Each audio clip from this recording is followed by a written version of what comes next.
태극신검 이해를 시작하겠습니다. 조직체에서 조직체로 복귀하죠.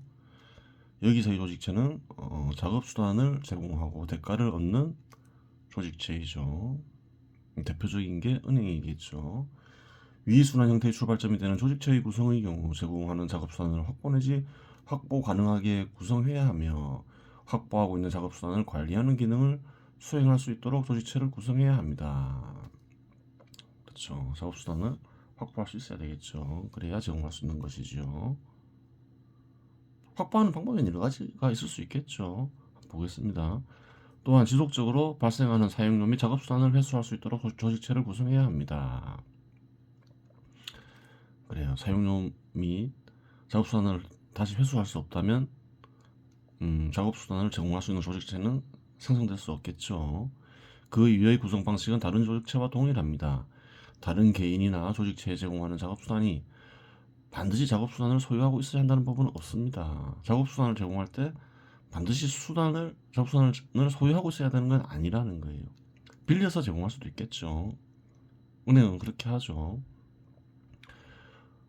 화폐를 예로 들 경우 누군가 1,000만 원을 빌리고자 할 때 1,000만 원을 소유하고 있지 않더라도 더 낮은 금리에 대출받아 다른 개인이나 조직체에 더 높은 금리로 대출할 경우 주가 가치를 획득할 수 있습니다. 은행은 예금자에게 금리를 주죠. 더 높은 금리로 대출해 주죠. 그래요. 그 차익으로 소득을 얻는 거죠. 차익이 소득이 되는 거죠. 비용을 빼고. 예를 들어 1,000만 원을 연 2%의 금리에 대출받아 연 4%로 대출할 경우 1,000만 원에 대한 연 2%, 즉 20만 원의 추가 가치를 획득할 수 있습니다. 정확하게 추가 가치를 구하려면 비용을 제해야 되겠죠. 사례로 금융기관에서 생성된 콜금리가 대표적입니다. 금융기관은 경우에 따라 자금이 부족하거나 남을 수 있는데 자금이 부족한 경우 다른 금융기관에 단기적으로 자금을 빌릴 수 있습니다.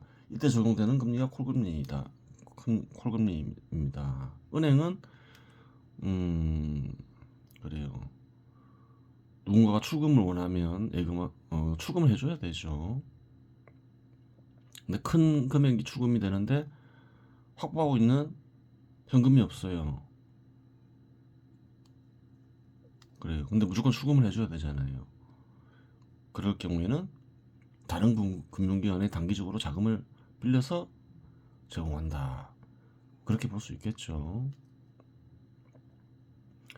그러면 이러한 거래를 구체적 사례로 살펴보도록 하겠습니다.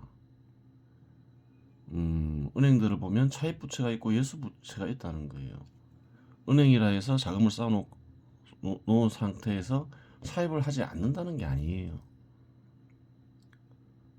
예수부채는 이제 예금자들에게 돌려줘야 될 돈이겠죠.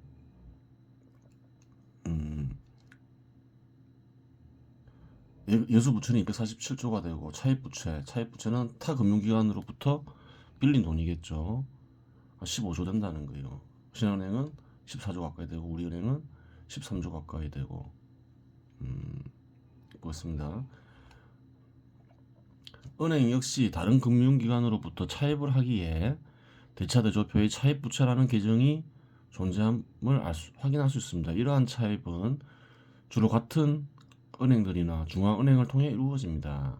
이러한 차입을 이용하는 이유는 현금을 이자가 나오지 않는 금고에 넣어두면 이윤을 창출할 수 없기 때문에 동원할 수 있는 대부분의 자금은 대출이나 금융상품에 투자하고 있기 때문입니다. 그래요. 은행은 또 투자를 하겠죠. 화폐를 가만 들고 있으면 소득을 얻을 수 없잖아요. 화폐를 굴려서 소득을 얻는데 그래서 아주 작은 부분만 화폐로 들고 있겠죠. 출금만 해줄 수 있으면 되니까 대부분 다 투자되어 있다는 거예요. 대출을 통해서건 다른 금융상품을 구매해서건. 따라서 실제로 즉시 현금화 할 수 있는 금융자산은 크지 않습니다. 그러면 국민은행을 통해 여유자금을 어디에 투자하는지 구체적으로 살펴보도록 하겠습니다. 한번 보자는 거예요. 항목들을 그냥 보면 되겠죠. 뭐 금액은 뭐 보고 싶은 사람들 보고 분석해 볼 수 있겠죠. 단기 매매 금융자산이 있다는 거예요. 매도 가능 금융자산도 있고 뭐 여러 가지 분류해놨죠. 단기 매매 금융자산은 예치금이 있다는 거예요. 다른 은행에 그래요. 예금을 하겠죠. 그 중앙은행이건 타 금융기관이건 한 200, 100, 한 250억 정도 그 이자를 받겠죠. 채무증권은 뭔가요? 채권을 가리키겠죠. 화폐를 가만 놔두지 않는다는 거죠. 채권을 구매한다는 거예요. 이자를 받기 위해서. 1900억 가까이 되죠. 수준 1에서 수준 2에는 8100억 가까이 되고 그래요. 지분증권 주식 같은 걸 얘기하겠죠. 그래요. 매도 가능 금융자산 매도 가능한 게 있다는 거예요. 채무증권 채권은 매도 가능하겠죠. 지분증권 뭐 이런 게 있겠죠. 주식도 매도 가능하잖아요. 주식 맺는 건 아니겠지만 그래요. 보면 되고 위표를 보면 알 수 있듯이 대부분의 현금은 채무증권에 투자되어 있거나 타 금융기관에 예치되어 있음을 알 수 있습니다. 그렇죠. 실제로 직접 보유하고 있는 화폐는 그렇게 많지 않다는 거예요. 그러면 채무증권의 경우 어떤 종류의 증권에 투자되고 있으며 어떤 금융기관에 현금을 예치하고 있는지 구체적으로 살펴보도록 하겠습니다. 원화 예치금 한국은행에 예치하고 있다. 단기말 정기말 한 8조 5천억 가까이 한국은행에 예치하고 있죠. 또 KB증권, KB은행은 KB 자회사겠죠. KB증권은 그래요. 한 1조 9천억 가까이 그래요. 예치하고 있다. 그 이자를 받겠죠. 또 외화 예치금도 있죠. 외화도 가만 놔두지 않겠죠. 가만 들고 있으면 이자 안 나오니까 수익을 못 내니까 다 그렇다는 거예요. 그리고 또 채권에 투자한다 했죠. 종류만 보면 되겠죠. 뭐 국채 및 공채, 정부가 발행하는 채권이나 공기업이 발행하는 채권, 금융채, 은행들이 발행하는 채권 뭐 이런 거에 또 투자를 한다는 거예요. 그래요.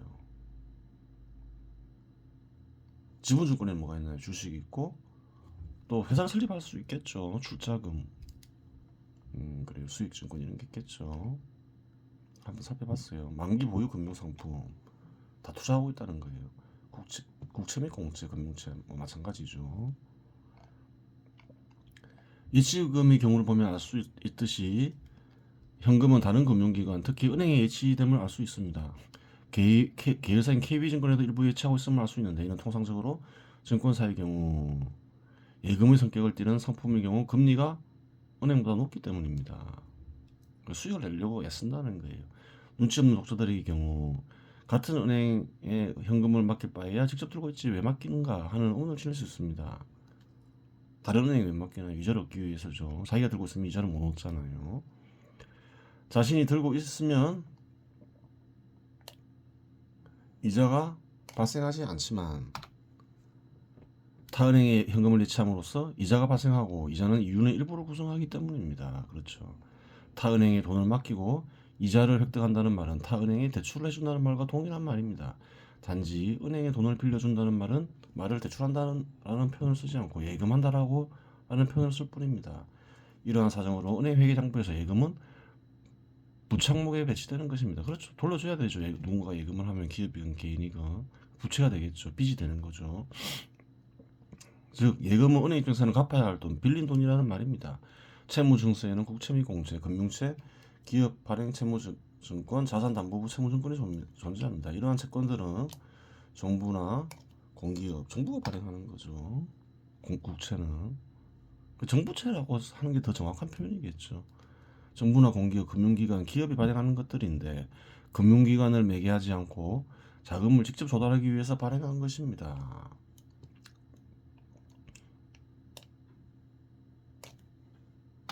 채권은 정부나 공기업, 금융기관, 기업이 빌린 돈을 빌리는 대가로 원금과 이자를 지급하겠다는 증서입니다. 이러한 증서를 산다는 말은 간접적으로 대출한다는 말과 동일합니다. 결론적으로 은행의 대부분 현금이 이미 대출되어 있습니다. 수백조 원의 현금이 예금되어 있고 자본 총계가 수십조 원이라고 하더라도 은행에서 직접 보유하고 있는 현금은 1천억 원도 되지 않을 것입니다. 직접 보유하고 있는 거 2천억씩이나 직접 보유하고 있지 않을 거다 이렇게 생각하는 거죠. 이 글을 쓰니는 확인을 안 해봤겠죠. 이자를 받을 수 있으면 좋으니까 예를 들어서 다른데 예금해놓고 누군가 추금해가면 그래요. 예치한 금액에서 추금해서 주는 경우가 많겠죠. 아무래도 가만히 그냥 들고 있지는 않겠죠. 그런데 하루에 추금과 입금되는 화폐량은 1천억 원보다 수십 배의 현금이 거래됩니다. 입금이 이루어지고 추금이 이루어지면 문제가 없으나 다양한 경우 수가 발생할 수 있습니다. 그래요. 이자를 받기 위해서는 예치를 해놔야 되는데 하루에 수천억씩 추금해가면 어떻게 하냐, 이런 문제가 있는 거죠.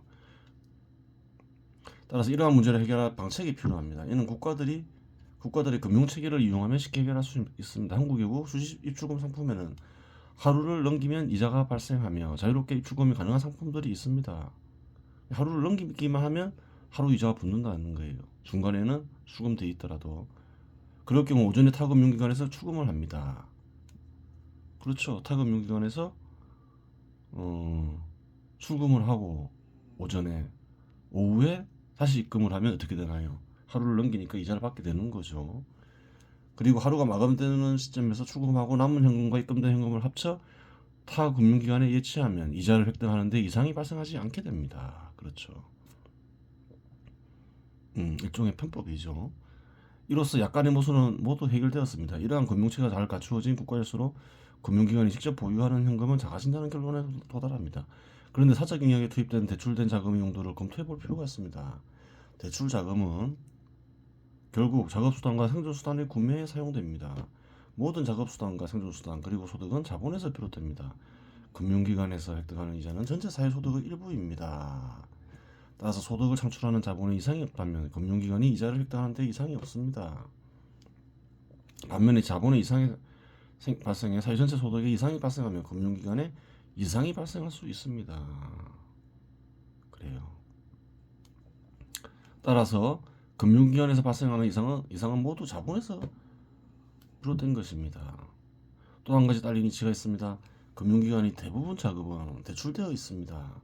대출된 자금은 자산수단과 생존수단의 형태를 띠고 있습니다. 따라서 사회 전체 부의 계산에서 금융기관이 대출된 자금을 사회 전체 부의 계산에 더하면 안 된다는 사실입니다.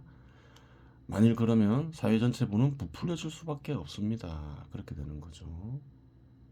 이중으로 계산되잖아요. 대출된 자금은 이미 작업수단이나 생존수단으로 바뀌어서 소비되고 있는 것이죠.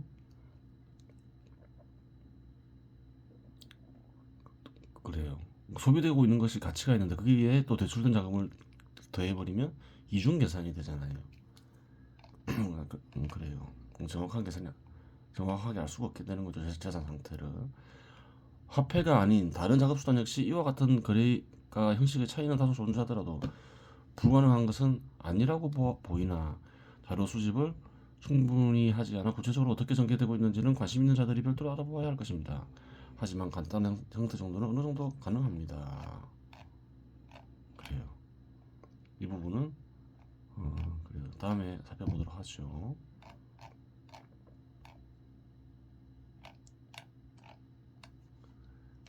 태열 근무 종지를 보겠습니다. 남은 시간은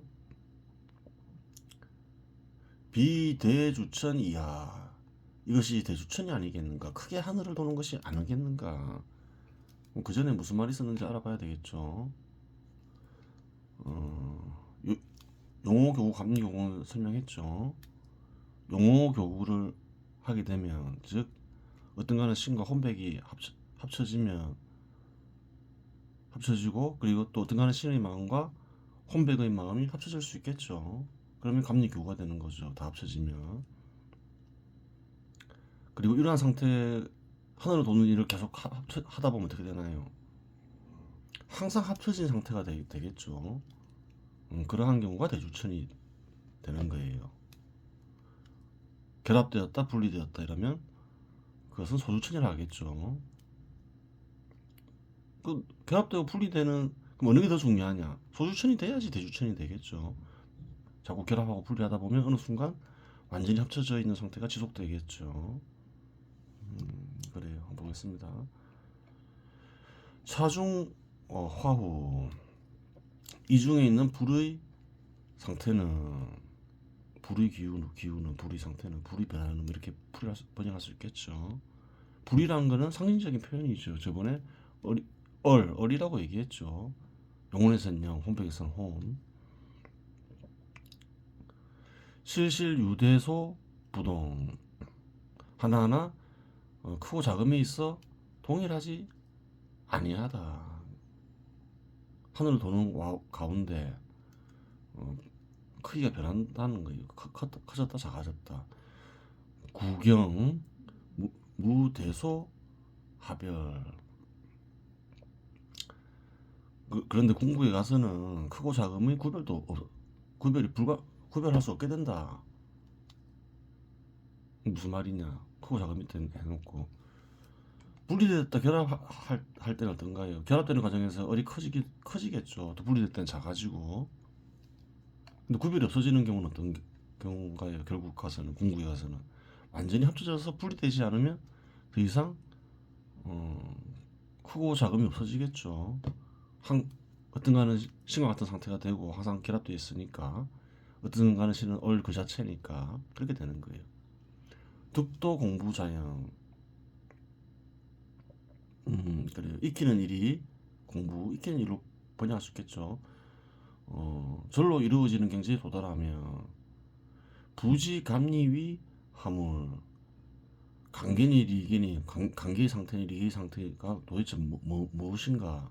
천지위 하등 하늘과 땅은 과 같은 것은 도대체 무엇인가?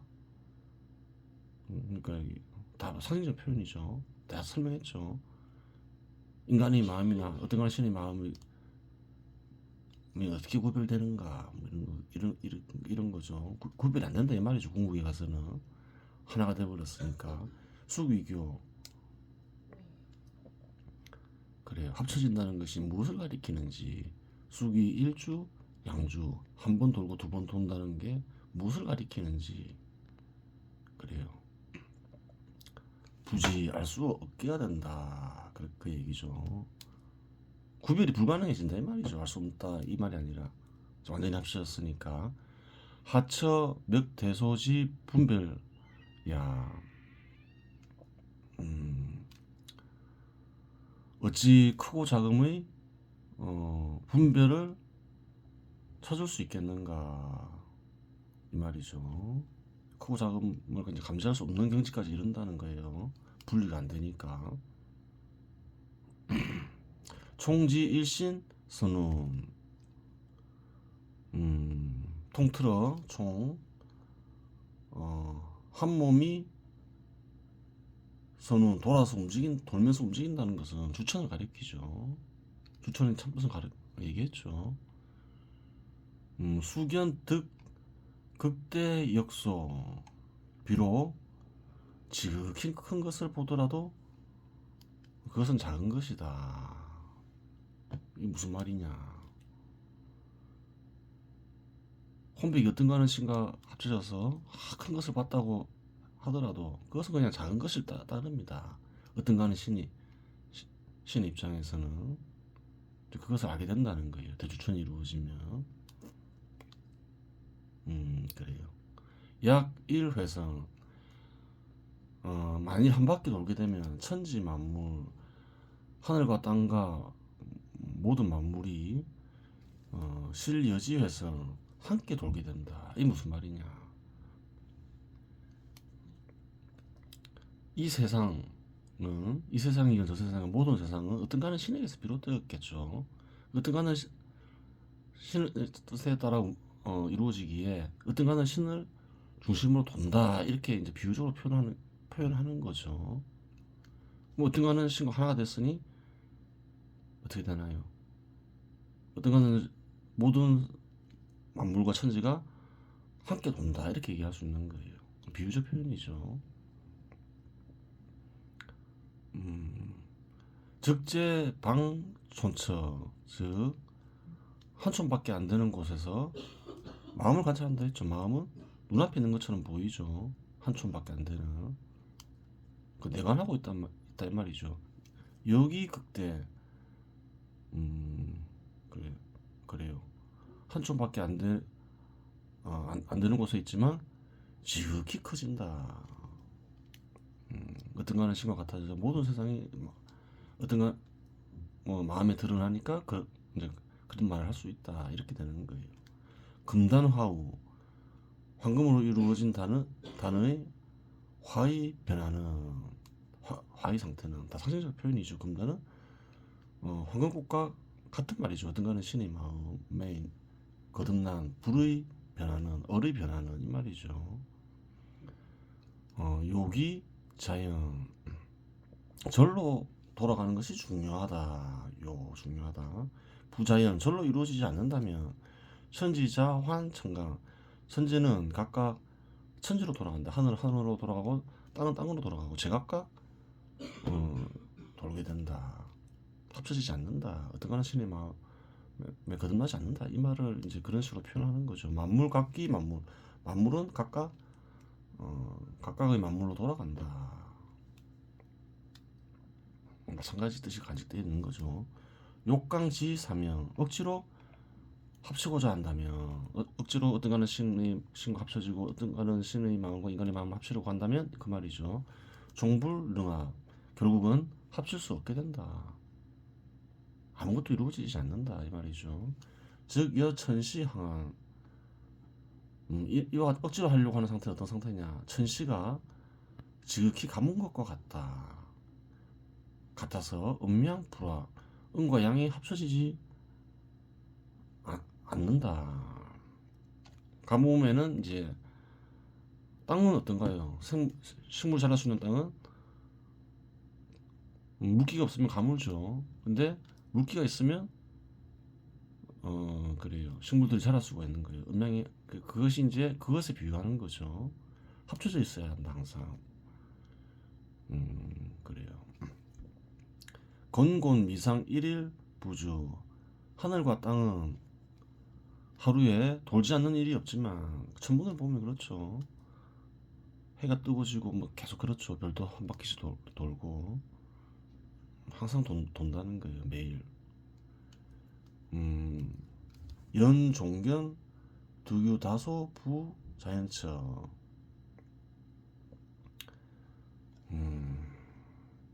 결국에는 어떤 거는 신은 항상 인간의 마음이 있지만 그 말이죠. 어떤 거는 신을 통해서 어떤 거는 신의 마음이 거듭날 수 있지만 만약에 억지로 하고자 한다. 그러면 어떻게 되냐.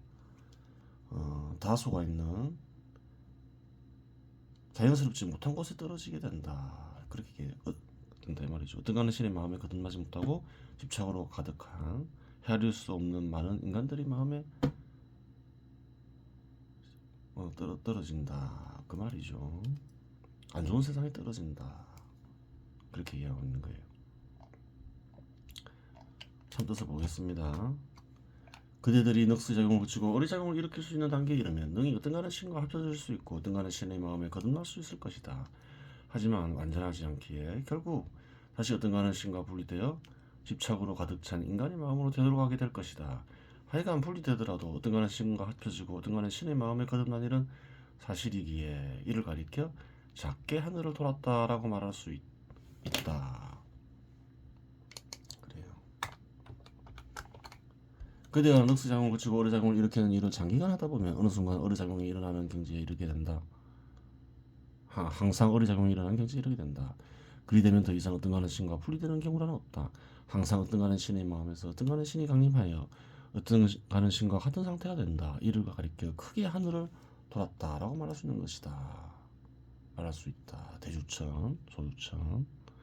하늘을 도는 과정에서 을이 커지고 작아지는 변화를 감지할 수 있겠지만 이는 아직 완전하지 못한 상태이기에 감지되는 현상이고 크게 하늘을 돌게 되면 더 이상 그러한 변화를 감지하지 못하게 된다. 크게 하늘은 돈다는 말은 항상 으뜸하는 신과 하나가 되어 있다는 말이고 으뜸하는 신은 을 그 자체이기 때문이다. 으뜸가는 신의 뜻에 따라 모든 세상은 이루어지기에 모든 세상은 으뜸가는 신을 중심으로 돌아간다고 말할 수 있다. 그러하기에 크게 하늘을 돌아 으뜸가는 신과 같아지면 하늘과 땅과 모든 사물이 그와 함께 돌아간다고 말하는 것이다. 이처럼 크게 하늘을 도는 일은 억지로 하려고 해서는 이루어지지 않는다. 그대가 만일 그렇게 되고자 하는 의지를 일으켜 억지로 그리 되고자 한다면 작게 하늘을 도는 일조차 이루지 못하는 것은 물론이거니와 집착으로 인해 생겨난 헤아릴 수 없는 인간의 마음에서 벗어날 수 없을 것이다. 우선 소주천이 중요하겠죠. 소주천을 하다 보면 이제 장기간 하다 보면 반복적으로 대주천이 되는 것이겠죠. 그래요. 이번 시간 여기서 마치겠습니다.